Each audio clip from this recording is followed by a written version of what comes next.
কি ঘটনা ঘটেছে বলেন? আমরা এই 5 আগস্টের পর থেকে আমার স্বামী বাসায় ছিল না।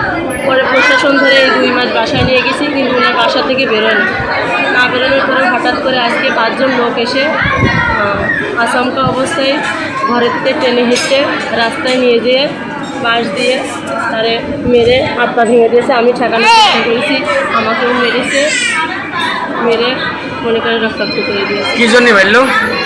আমরা একবার সংখ্যালঘু, এক ঘর সংখ্যালঘু সেই জন্যই মেরেছে। আমরা ওখানে এক ঘরে বসবাস, আর প্লাস 10 লাখ টাকার চাঁদাও চেয়েছিল। আচ্ছা, তারা কারা?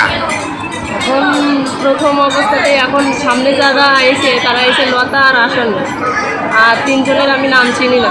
আচ্ছা, মোট কজন এসে? মোট 5 জন। তো লতা আর আশানুরের বাড়ি কি ওই গ্রামে? হ্যাঁ, ওই গ্রামে। ওদের বাবার নাম জানেন? আশানুরির বাপের নাম জানি। বলেন। ওনার বাপের নাম হচ্ছে আলী। আলী? হ্যাঁ। আর লতার বাপের নাম জানেন না? লতার বাপের নাম জানি না, লতার মামা হচ্ছে আশা। আচ্ছা, আপনার নাম কি? আমার নাম ববিতা ঘোষ। হ্যাঁ, ববিতা। ববিতা। আর আপনার হচ্ছে স্বামীর নাম? বিষ্ণু ঘোষ। আচ্ছা, আপনাদের স্বামী স্ত্রী দুজনেরই মেরেছে? হ্যাঁ। কটার সময় মারলো? বেড়া ভাই। কখন? এই কোন জায়গায়? আমার বাড়ি থেকে, আমার বাড়িতে। আজকে দুপুর 12টার দিকে আপনার বাড়িতেই মেরেছে? আমার বাড়ির সাথে আমার রাস্তা, বাড়ি ঘরের মধ্যে টেনে হেঁচে নিয়ে যেয়ে রাস্তার পরে ফেলায় একটা মেরেছে। ও আচ্ছা, ঠিক আছে। অভিযোগ করবেন কিনা? হ্যাঁ, অবশ্যই অভিযোগ। এ বিষয়ে থানায় অভিযোগ দেবেন, তাই তো? আপনার কারা মেরেছে? আমার গ্রামের লোক। তাদের নাম কি? তার নাম লতা, তার নাম আসামি। আর 5জন ছিল। আচ্ছা, দিন চেনেন না?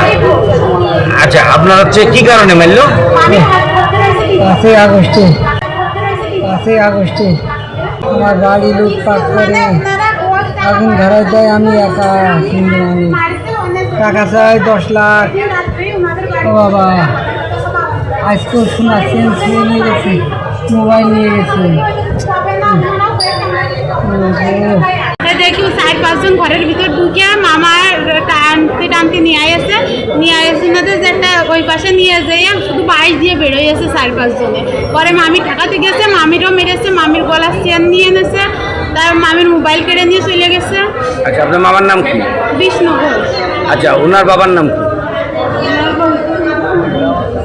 মানে আপনার নানা? মুরালি ঘোষ। মুরালি ঘোষ। কোন গ্রাম বাড়ি? গোয়ালহাটি। গোয়ালহাটি কোন থানা?